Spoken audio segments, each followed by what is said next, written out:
Agora vamos voltar aqui para falar mais da SAF, né? Como a gente já mostrou no início do programa, temos imagens aí do Soriano, que está chegando já em Salvador, já está aí no aeroporto. Não dá para negar agora mais, né? Não tem mais sigilo nenhum, é o Grupo City, torcedor tricolor agora pode ficar tranquilo. Não tem mais o que esconder, o Soriano já está aí, então já acabou o segredo, o mistério finalmente foi ao chão, depois de tanto tempo de especulação. É que existia ainda algum mistério sobre o grupo, né, que está interessado na SAF do Bahia, agora está desfeito qualquer tipo de mistério, não teremos nenhuma surpresa em termos de grupo investidor, vai ser realmente o Grupo City, o Soriano é o CEO do City, então é uma figura importante que eu acho que acrescenta muito, né, Thales, para esse evento de amanhã, porque é um profissional que já foi vice-presidente do Barcelona, portanto, tem toda uma visão específica de futebol, vai colaborar muito para essas negociações aí com o Bahia e o Grupo City. A gente espera uma discussão de alto nível. Eu acho que não tem motivo para ter pressa agora. Eu entendo a ansiedade do torcedor, mas a partir de agora está nas mãos dos conselheiros, dos sócios do Bahia, e essa discussão tem que levar o tempo suficiente para que se tenha segurança na tomada de decisão, porque é uma decisão que vai impactar para muitos anos do Bahia. Então, não é uma decisão simples, é uma decisão importante e que tudo tem que ser analisado com a maior competência, a maior tranquilidade. Os detalhes, né? Todo mundo vai ficar sabendo a partir dessa reunião com os conselheiros. Mas eu vi uma fala do presidente interessante, ele falando que o modelo inicial não seria de um grande aporte para montar um grande time logo no início. Seria um valor diluído num prazo maior, o que daria uma consistência à equipe. Aí eu penso no Bahia, numa Série A, correndo aí poucos riscos ou nenhum de voltar à Série B e gradativamente pleiteando a zona de Libertadores, uma equipe mais sólida, sem muitas oscilações técnicas. Eu acho que o dinheiro investido a médio prazo para dar equilíbrio, um dinheiro extra que entra à receita do clube, eu acho que traz uma segurança maior, é algo mais consistente do que uma resposta imediata de um grande time feito ali em 6 meses, você não sabe se terá sequência. Hoje tem-se muitas especulações que vão ser reveladas agora, a partir dessa reunião de sexta-feira, de amanhã, né? Mas muito se fala o seguinte, né? O Nelson falou aí, que o que tem se falado hoje é o seguinte, que existe a perspectiva, e é o que o Belintani tem pleiteado juntamente ao Grupo City, de que o Bahia seja, se não for o segundo, mas que esteja ali entre os principais clubes de aporte financeiro, e aí é que entra a questão do valor parcelado, né? Não vai ser injetado tudo de uma vez. O valor vai ser de acordo com metas, né? Então, parece que eles têm uma proposta de metas, e, obviamente a primeira é subir, né? E dentro da Série A tem algumas metas pré-estabelecidas, né? E que essa verba, esse aporte vai ser liberado de acordo com essas conquistas, né? Mas a expectativa é muito grande, o Rodrigo falou bem, vai mudar o Bahia, né? Não tem como o torcedor não estar ansioso num momento como esse, né? O pessoal foi receber o cara lá no aeroporto, né? Parece até que é a chegada de um jogador, isso é muito bacana, acho que mostra um pouco, né, do que é a torcida do Bahia, esse calor, né? Como a torcida do Bahia é apaixonada pelo clube, então tem-se muito essa expectativa de salto, né? De patamar, que é o que foi falado, né? Desde que o Bahia se democratizou, né? Se falou em Libertadores, de acabar entre os 10 primeiros, nada disso se concretizou.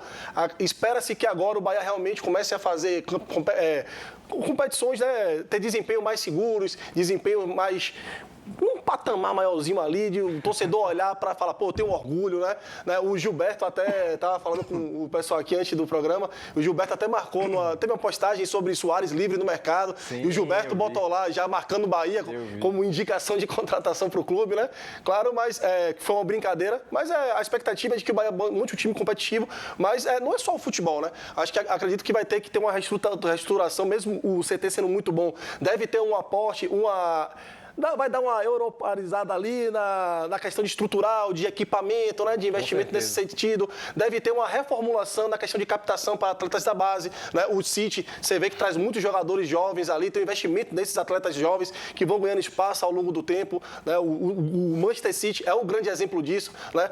Eu estava conversando até contigo mais cedo aqui, né, de que alguns jogadores que vieram ou não tinham potencial, mas não estavam rendendo o que esperava em determinado clube, ou que estava bem, teve uma queda técnica. O City gosta de apostar nesses jogadores de talento e consegue moldar ele. E é o que se espera, né? Um Bahia forte, um Bahia que lute por títulos. Isso vai ser gradativo, não vai ser da noite pro dia, mas que um Bahia que seja, no mínimo, competitivo, né? Diferente do que a gente viu nos últimos anos. Essa questão que o Rafael Thiago traz, eu acho muito importante, porque o torcedor, ele pensa muito na questão do time, do técnico, dos resultados esportivos. Mas eu acho que um legado importante que está fora do campo, mas que vai trazer resultados para dentro do campo, é esse investimento em estrutura, em tecnologia. E o detalhe, o grupo que está interessado na SAF do Bahia tem expertise para isso. Essa palavra foi muito usada pelo Paulo Carneiro, ex-presidente do Vitória, e foi banalizada. Mas é a palavra correta para ser usada agora, né? Não é um grupo de aventureiros.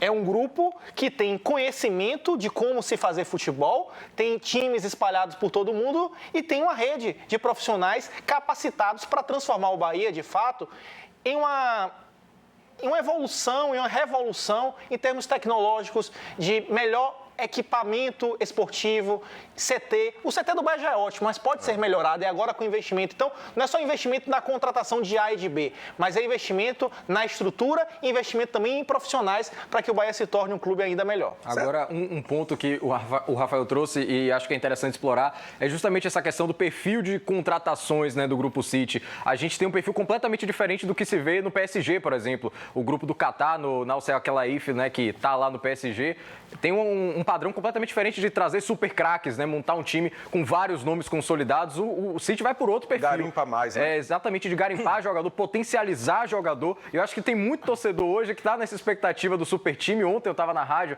na Band News FM, conversando com alguns torcedores, e o pessoal falando, ano que vem tem que ser G6 no mínimo. O pessoal já colocando umas metas muito altas. Eu fiquei um pouco preocupado alta, com a grande expectativa. Mas queria logo que vocês comentassem um pouquinho sobre isso. O que vocês imaginam para esse City a curto prazo? É legítimo o torcedor pensar assim, né, William? Meu medo é só a frustração depois. Mas eu acho que vai ser de forma mais equilibrada. Como você frisou, eu acho que vai se caracterizar mesmo por um filtro bem apurado, a margem de erro menor nas contratações, responsabilidade com o dinheiro, evidentemente.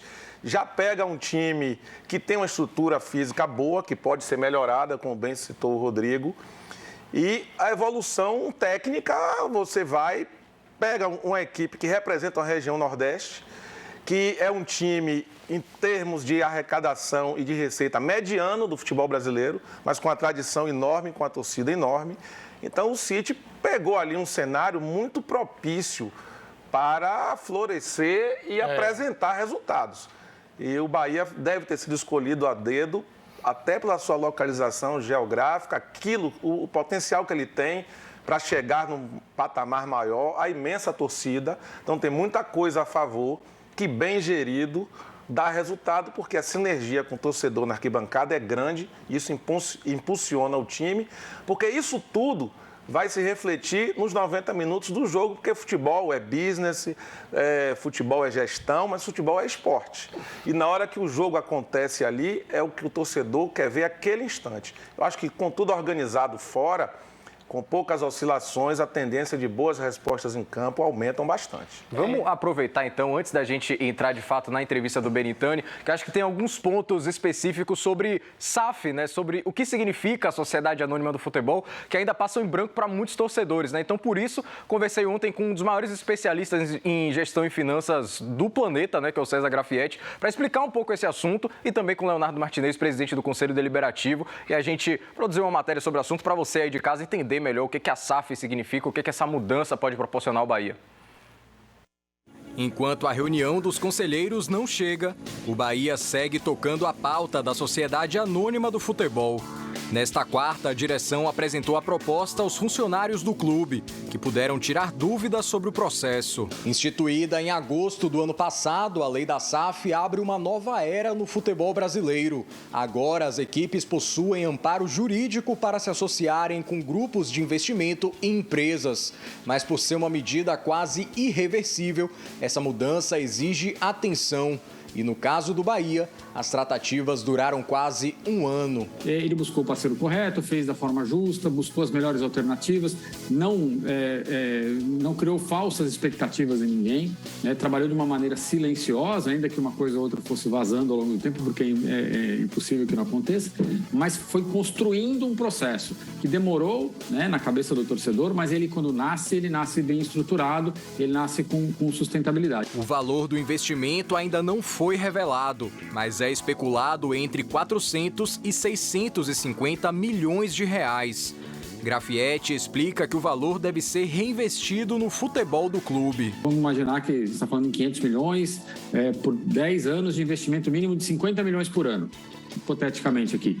Então, o Clube Bahia, que fatura ali entre 150 e 160 milhões, passaria a ter 210 milhões de reais para investir em aquisições, em salários, em atletas. Então, é este o conceito que o torcedor deve ter em mente. Esse dinheiro não vai para a associação, ele deve ser alocado no futebol para tornar o clube mais competitivo. E o provável parceiro do acordo é o Grupo City, um conglomerado internacional que comanda outras 11 equipes ao redor do planeta e que é considerado uma referência na gestão esportiva. A gente está falando de um grupo que é um grupo extremamente profissional, né, que é um grupo que nasce árabe, mas que tem investidores de outros países, tem investidores chineses, investidores americanos.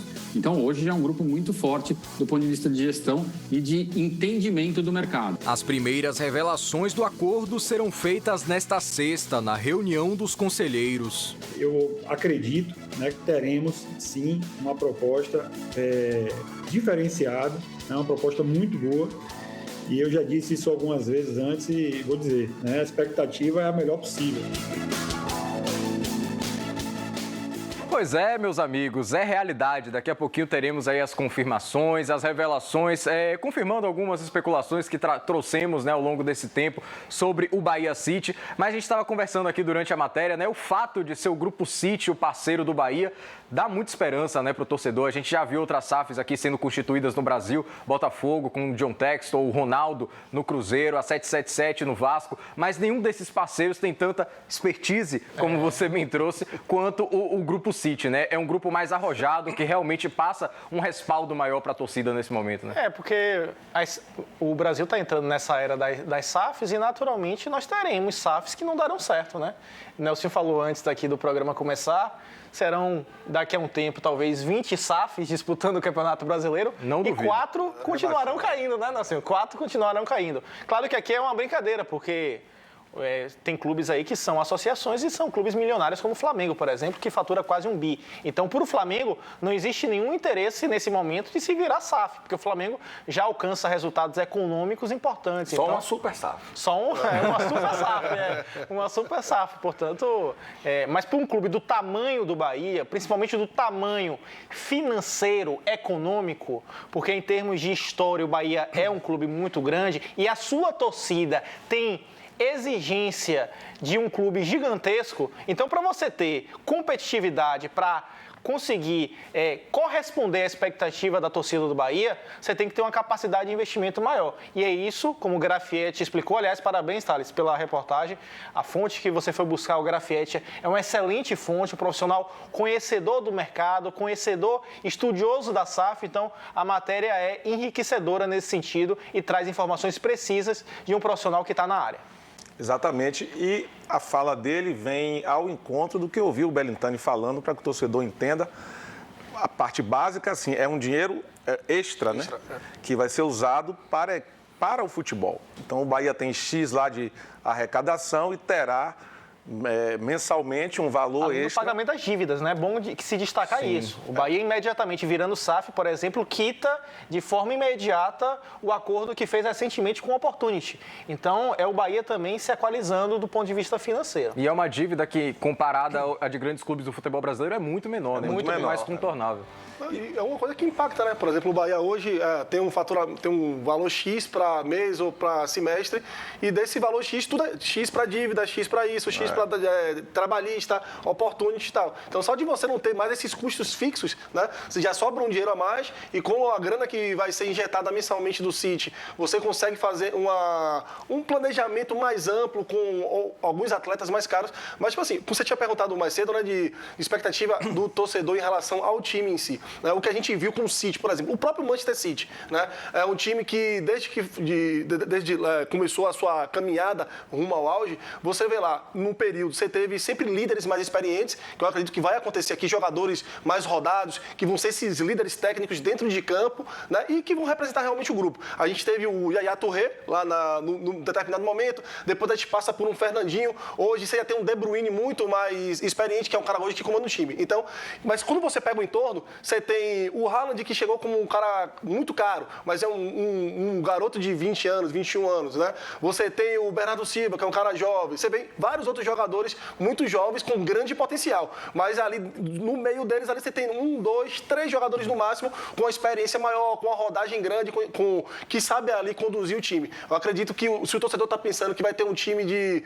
Quando tiver convocação do primeiro ao 11, ao 11º ali, os titular, todo mundo vai estar jogando a eliminatória, a Copa do Mundo. Não é isso que vai acontecer, né? Acredito que sim, vão vir pelo menos algumas poucas peças de muita qualidade técnica inquestionável, né? Com rodagem grande, que vão chegar para agregar e coordenar dentro de campo essa evolução técnica do Bahia e com jogadores que vão aparecer como aposta, jogadores principalmente do mercado sul-americano, né? Que a volta e meia cobra, poderia aparecer cara do River e tal. Isso hoje pode se tornar uma realidade. O City capta muito esses jogadores, né? Mundo afora. Estava até citando aqui a questão do, acho que não me engano, o nome dele é Julian Alvarez, que é um atacante argentino, que era do River. Sim, foi pro Manchester City, não conseguiu se adaptar, voltou pro River. Se o City tem hoje um Bahia na América do Sul, para que ele vai devolver pro River se é dele, né? Então, a gente vai se acostumar com isso, de ver esses jogadores mais jovens, né? Aquela fase de teste para ver se ele merece chegar ao Manchester City. O Bahia vai ser um time que vai receber esses jogadores, como os outros grupos do conglomerado do City já fazem, né? Fulano tem potencial, traz para cá para treinar, para ver se é bom, deixa uma temporada lá no Bahia para ver se rende bem, tem nível para jogar no Manchester City, traz para cá. Eu acredito que muitos desses jogadores vão passar pelo Bahia. A gente tem que até esperar para ver se realmente essa é a ideia, porque o City já tem um clube no Uruguai, por exemplo, o City Torque. Sim. É um clube, então a gente tem que ver o projeto. Pelo que a gente está ouvindo e lendo muito, o Bahia não vai ter o mesmo perfil do City Torque. Primeiro que não vai mudar o nome, né? Vai continuar as mesmas cores e o mesmo escudo. E se enfrentaram na Sul-Americana recentemente. Exato, se enfrentaram recentemente. Mas o City Torque é um clube satélite, de fato. Ou seja, é um clube que o City faz investimentos em jovens jogadores. Então, tudo isso a gente tem que esperar para saber que tipo de investimento o City vai fazer aqui. Porque se o City quer transformar, de fato, o Bahia em um clube com uma potência maior no futebol brasileiro sul-americano, talvez o investimento seja em perfil de jogadores até diferentes. Mas acho que não vai perder a formação. A formação não vai perder. E eu espero uma formação forte em divisão de base. E a promessa é de que seja o segundo nome, né? Desse conglomerado depois do City, é claro. Então, a formação do Bahia é histórica também, né? O Bahia precisa retomar isso. Precisa. E com o City, ele fica mais agressivo na captação, na participação de suas equipes em diversas competições. E, naturalmente, você atrai mais o empresário a trazer um jogador para um clube que vá usar o jogador formado na casa, mas com a estrutura e com o suporte de um City por trás. Então, o Bahia vai para uma vitrine melhor, atrai mais e tem tudo para voltar a fazer uma divisão de base nos padrões dos grandes clubes brasileiros.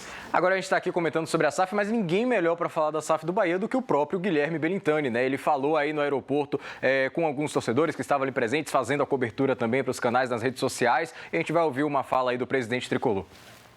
É um momento importante para o clube, é um momento histórico, mas é um processo que vai mudar nosso clube definitivamente, então a gente tem que fazer com calma, deixar o torcedor e o sócio bem à vontade para fazer toda a avaliação possível. A gente está 1 ano nesse processo, né, tomando todo o cuidado necessário. A gente conseguiu atingir um nível que era impensável no primeiro momento que a gente começou a buscar um parceiro. Eu acho que hoje a gente tem a possibilidade de estar de forma muito forte no futebol mundial, muito próximo de tudo que há de melhor no futebol mundial. Mas seguimos com o pé no chão, com tranquilidade, com muita segurança, tratando o nosso clube como ele merece, com todo cuidado. Isso aqui é a nossa alma, é a nossa casa. A gente tem que ter todo cuidado, mas mostrar ao torcedor o projeto a partir de amanhã e torcer para que a gente dê um salto muito grande na nossa história. Teve um outro trecho que eu pude acompanhar da entrevista dele, não sei se depois a gente vai colocar, que ele fala que quando começou as discussões sobre a SAF do Bahia, ele não imaginava que poderia chegar num acordo tão bom quanto conseguiu, com um parceiro tão bom, que era realmente o plano A desde o princípio. E tudo isso, né, todo esse ano de tratativas, de preparo para finalizar essa proposta, podem perfeitamente colocar o Belintani na história do Bahia, né? Realmente um passo extremamente importante, tanto para o bem quanto para o mal, né? Se as coisas não derem certo. Mas esportivamente, a chance de sucesso é muito grande. E por tudo como foi amarrado, né? Até o próprio César Grafietti falou, por toda a cautela do processo, o Bahia caminha para ser a SAF mais correta no modelo de preparo, na condução do projeto até agora. Eu estou com boas expectativas dentro de campo. Nesse instante, eu também concordo, porque um ano, né? Fazendo a negociação, devem ter os ajustes todos necessários. O Belintani é muito inteligente, né? Ele deve estar bem cercado de pessoas para o Bahia costurar tudo da melhor maneira possível. E, sem dúvida, essa fala dele aí já é uma fala mais empolgada, colocando o Bahia numa prateleira lá acima, uma coisa que ele já visualiza. Os detalhes virão amanhã, né, nessa reunião, mas a gente, com essa fala dele, eu já acho assim que tem uma visão mais ousada de colocar o Bahia num patamar acima e acho que ele pode entrar para a história, sim. E até porque, para ele também, para ele, eu acho que um profissional, porque é um cara que a gente aqui da imprensa, torcedores, entregaram, né, confiaram nele, né, e ao longo desse processo ele não conseguiu cumprir com as promessas esportivas, né? Sim.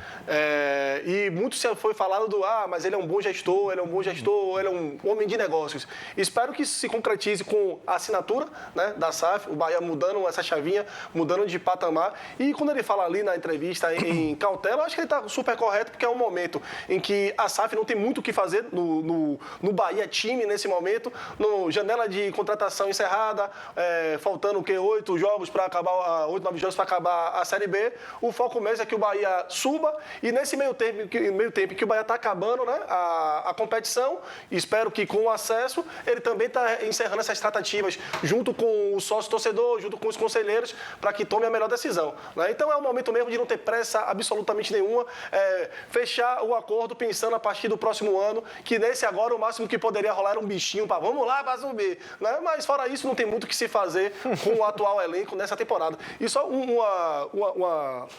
não uma correção, mas para complementar, que eu falei ali, Rodrigo, da questão de jogadores jovens, eu não estou falando assim da questão de aposta, né? Estou falando assim, um cara que se destacou no River Plate. O River Plate nesse exato momento é maior do que o Bahia. Claro. Né? Então, tipo assim, um cara que sairia já diretamente para a Europa. Né? E eu usei até o exemplo do Álvares, que, tipo assim, foi um cara que foi um dos artilheiros do campeonato argentino, convocação para a seleção, e chegou no City e não se adaptou. Né? O City, eu estava pesquisando, o City faz muito isso. Aquele jogador que ele vê muito potencial e que, principalmente o sul-americano, tem dificuldade de adaptação lá. Então, eles já passam o atleta para algum time do conglomerado para já desconstruir aquela questão de morar em outro país, ter outra situação de vida, para chegar um pouco mais preparado lá. Né? Mas não seria uma aposta. Jogadores que tiveram grande destaque no seu campeonato nacional e, ao invés de ir diretamente para o City, vieram para o Bahia ou para algum outro grupo do time do conglomerado. Pois é, Álvares ficou 6 meses por empréstimo no River de volta, mas já voltou para o City, está voando lá também com o Haaland.